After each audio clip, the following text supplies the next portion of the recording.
नमस्कार, मी प्रवीण पाटील. मुक्ताई वार्तामध्ये आपले स्वागत. विरोधकांवर पालकमंत्री नामदार गुलाबराव पाटील यांनी साधला निशाणा. राज्यात मुख्यमंत्री लाडकी बहीण योजना लागू झाल्यानंतर विरोधकांनी काही कारण पुढे आणून अडचणी निर्माण करण्याचा प्रयत्न केला. विरोधक यांनी सत्ता असताना कोणतीही योजना राबविण्यास सहमती दर्शवली नाही. त्यामुळे विरोधकांचे विरोध करण्याचे काम आहे. त्यामुळे त्यांच्याकडे लक्ष देण्यापेक्षा जनतेची कामे केली पाहिजे, अशी प्रतिक्रिया पालकमंत्री नामदार गुलाबराव पाटील यांनी केली. या प्रसंगी राजू मामा भोळे, आमदार संजय सावकारे यांच्यासह मान्यवर उपस्थित होते. यावेळी पालकमंत्री गुलाबराव पाटील यांनी काय म्हटले ते पाहूया. यामध्ये आपण पाहिलं असेल की राखी पौर्णिमेच्या आज हा पूर्ती सोहळा या ठिकाणी माननीय मुख्यमंत्री आणि उपमुख्यमंत्र्यांच्या हस्ते या ठिकाणी पार पडला आणि जवळपास आपल्या ज्या बहिणींना जे वचन दिलं होतं की 17 तारखेपर्यंत आपण त्यांच्या अकाउंटवर पैसे टाकू आणि भाऊबीजची भेट देऊ, त्याच पद्धतीनं आज जवळपास जळगाव जिल्ह्यामध्ये 4.25 लाख बहिणींच्या अकाउंट्सवर आता या ठिकाणी पैसे आलेले आहेत. आणि मला तरी असं वाटतं की ज्या योजनेच्या बाबतीमध्ये इतर लोकांनी बराच घोडा घालण्याचा प्रयत्न केला आणि मला आता असं म्हणावं लागेल की भाव असेल तर तिथे चांगल्या योजना यशस्वी होतात आणि केवळ आव असेल आणून कामं होत नाही. त्याच्यामुळे चांगला भाव असला तर या ठिकाणी चांगल्या योजना यशस्वी होतात, याचं हे जिवंत उदाहरण या ठिकाणी आहे. 3 महिने नंतर पुन्हा 3 पगार पुन्हा टाकण्याचं सुद्धा आज आपण भाषणामध्ये माननीय मुख्यमंत्री उपमुख्यमंत्र्यांच्या भाषणामध्ये ऐकलं असेल. त्यामुळे राज्यामध्ये आणि जळगाव जिल्ह्यामध्ये जे एक उत्कृष्ट काम या ठिकाणी झालं त्याची जी फलश्रुती म्हणून जवळपास 4.25 लाख महिलांच्या अकाउंटवर या ठिकाणी पैसे गेलेले आहेत. आणि मला तरी असं वाटतं की योजना पूर्ती सोहळ्याला बऱ्याच माझ्या माय बहिणी सुद्धा आज या कार्यक्रमाला जळगावमध्ये होत्या. तसंच जेव्हा महाराष्ट्रामध्ये आपण जर पाहिलं तर लाखो बहिणी या कार्यक्रमाला उपस्थित होत्या आणि त्यांनी हा सोहळा पाहिलेला आहे. आणि ज्या बहिणींचे अजून काही पैसे यायचे आहेत ते पैसे सुद्धा येणार आहे.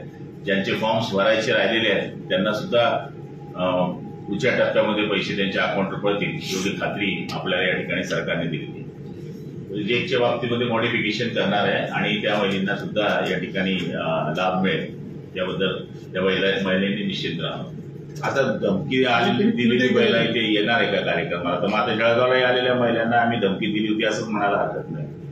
विनाकारण चांगल्या योजनेला एका बहिणींच्या बाबतीमध्ये असं बोलावं ही बाब मला तरी असं वाटतं की सुप्रियाताईंच्या तोंडाने शोभत नाही. कारण की ते एक सुसंस्कृत लोकसभेच्या खासदार म्हणून आम्ही त्यांना मानतो, पण त्यांच्या तोंडून हे शब्द चुकीचे आहेत. धमकी अजून कोणी महिलांना आणेल असं काही या राज्यामध्ये अजून इतकी स्थिती बिघडलेली नाहीये. बघा, त्यावेळेस सुद्धा ही योजना अंमलात येणार होती, पण शेवटी प्रत्येक गोष्टीला आर्थिक विषय असतात आणि आर्थिक विषयावर सरकार चालत असतं. आता या योजनेला कमीत कमी 45,000 कोटी रुपये दरवर्षाला लागणार आहे. त्यामुळे सरकारला या गोष्टीचा विचार करायला वेळ लागली.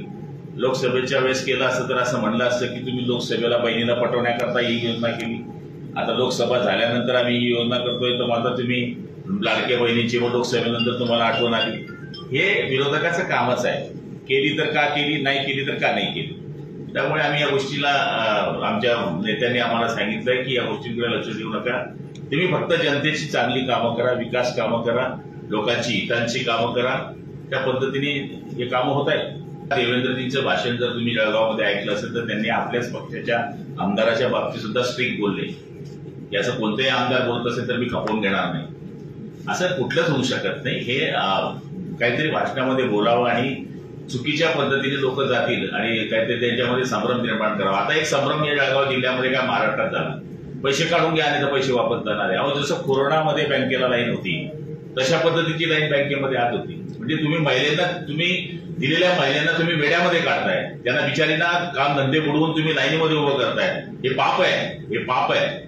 मला तरी असं वाटतं की तुम्ही या महिलांच्या बाबतीमध्ये जो संभ्रम निर्माण केला, पूर्ण बँकेवाल्यांच्या इथे लाईनीच्या लाईनी होत्या. एवढ्या उन्हामध्ये शेतीचे दिवस आहेत, तिचा 500 रुपये रोज बुडवून ती त्या ठिकाणी उभी राहिली. इव्हान तिने पैसे काढले असते ना. पण अशी काही अफवा बोलली, गर्दीमध्ये साप सोडला की महिलांना हे केलं. आता किती दिवस करणार आहे तुम्ही? दरवेळेस करणार आहे काय? आता पुढे आणखी 1 महिन्याने पैसे येतील त्यावेळेस पण असं म्हणणार आहे का? हे पहिले हे करतील. पण मला तरी असं वाटतं की अशा अफवा पहिलं हे चुकीचं आहे. तुम्ही बॉम्ब पाडली नाही, तुम्ही आजपर्यंत कोणाला 5 पैसे दिले नाही. जो देतो आहे त्याच्या बाबतीमध्ये तुम्ही असे जर अफवा फैलत असाल तर हे काही दिवस चालणारा विषय आहे, नंतर चालणार नाही. हे बघा, एकही महिला सुटणार नाही. त्या ठिकाणी कलेक्टर महोदय बसले, सगळे अधिकारी बसले आहे. उत्पन्नाच्या बाबतीमध्ये, पैशांच्या बाबतीमध्ये जर ती रेशोमध्ये बसत नसेल तर कदाचित ती सुटेल, पण वयाच्या मध्ये ती जर ती 65च्या वरती असेल तर ती सुटेल, ती 20ची असेल तर सुटेल, पण असं बाकी महिलांवर अन्याय होणार नाही. काही महिलांचं बँक आणि आधार कार्ड लिंकिंग बाकी आहे आणि बँकेने महिलांना प्रत्येकाला सांगितलं की तुम्ही सेपरेट सिम कार्ड घ्या तर तुमच्या अकाउंटला पैसे. नाही, असं काही नाही. आम्हालाही 2-3 फोन आले. मी 2-3 बँकेच्या एमडीशी सुद्धा बोललो. असं काही विषय नाहीये. सकाळी शिरसोली असं असलं तर मी स्वतः बोलेल, असं नाही विषय. एका ठिकाणी झालं असेल तर बोलूया. बऱ्याचशा महिलांचं म्हणजे बँक बडोदा वगैरे अशा ठिकाणी अकाउंट नाही, पण त्यांना तिथूनही मेसेज आले नाही. आता एक नुकताच एक नवीन नंबर घेतला एका मुलाने, त्यालाही बँक ऑफ बडोदा बोलून मेसेज आले तर कुठे खातात 3,000 मुलाला. लाडक्या भावाची योजना किती तयारी असेल. निवडून येणार नाही म्हणून निवडणुका पुढे ढकलते असा आरोप. 14 दिवस निवडणुका पुढे ढकलणे म्हणजे काही एक पर्व झाले की काय? जी निवडणुकीची आचारसंहिता 20-25 सप्टेंबरला लागणार होती ती फक्त 1 ऑक्टोबरच्या नंतर लागणार आहे. 10 दिवस अरे काय आभाळ पडून जाणार आहे काय? पण आता काही राहिलेलं नाही बोलायला. नुसतं बोलायचं म्हणून बोलायचं. 2 राज्याच्या निवडणुका आहे. आता 19 तारखेपासून पुन्हा पाऊस दाखवलाय, पुढे दिवाळी आहे, दसरा आहे, त्यामुळे निवडणुका 10-12 दिवस पुढे सळकवल्या तर होतात. तर ती कारण पाहिजे काही 12 दिवसामध्ये काय चित्र बदलणार आहे असं? कोळी समाजाची जास्त प्रमाणपत्र बैठक झाली, पुन्हा 8 दिवसांनी बैठक होईल असं मुख्यमंत्र्यांनी तयारी केली होती. ते नेमकं निश्चित धोरण काय आहे की यावेळेस कसं झालं की दोघंच कोळी समाजाची तिकडची मंडळी आणि इकडची मंडळी आली. त्याच्यामध्ये दोघांचं ऐकून घ्यावं म्हणून मुख्यमंत्र्यांनी आदेश केले की आपण टोकरे कोळींची वेगळी बैठक घेऊ आणि यांची वेगळी बैठक घेऊ. टोकरे कोळी, महादेवगरी, ढोल कोळी हे जे आलेले होते यांची एक वेगळी बैठक घेऊ आणि बाकीच्यांची वेगळी बैठक घेऊ. आता त्याची तारीख आम्हाला कळली. गुलाबराव देवकरांनी असं म्हटलंय की या विधानसभेमध्ये आता गुलाबराव पटेल 5,000 रुपये खुले वाटणार निवडून येणार. गुलाबराव देवकर पैसे देतील. देवकराप्पा पैसे देतील तर वाटू.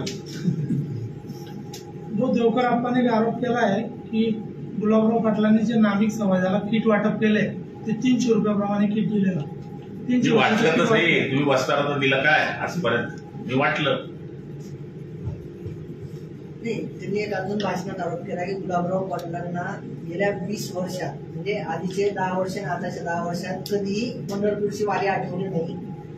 महिलांना कधी त्यांनी कुठली वारी घडवली नाही. आताच वाऱ्या घालवत आहे. हे बघा, मला ज्यावेळेस वाटलं की मी पंढरपूरला महिलांना घेऊन जायचं होतं त्यावेळेस मी माझी वारी केली. आता त्याच्यावरही देवावरही टीका करत असेल तर परमेश्वर त्यांचं भलं करो. विठोबा तिथून बघतोय, बघेल विठोबा त्यांना बरोबर.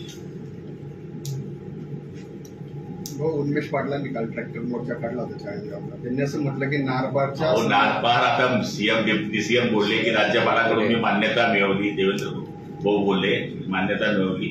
आता त्याच्यानंतर एक बाशीकडीला उद देत आहे, त्याला काय अर्थ आहे काय? सीआर पाटलांनी अजून त्याला हे केलं नाही. अरे करणार ना, वरती बी आम्ही खाली पण आम्ही काळजी करू नका. म्हणजे भाऊ तुम्ही आता आश्वस्त आहात की नारपारची योजना 100% होणार.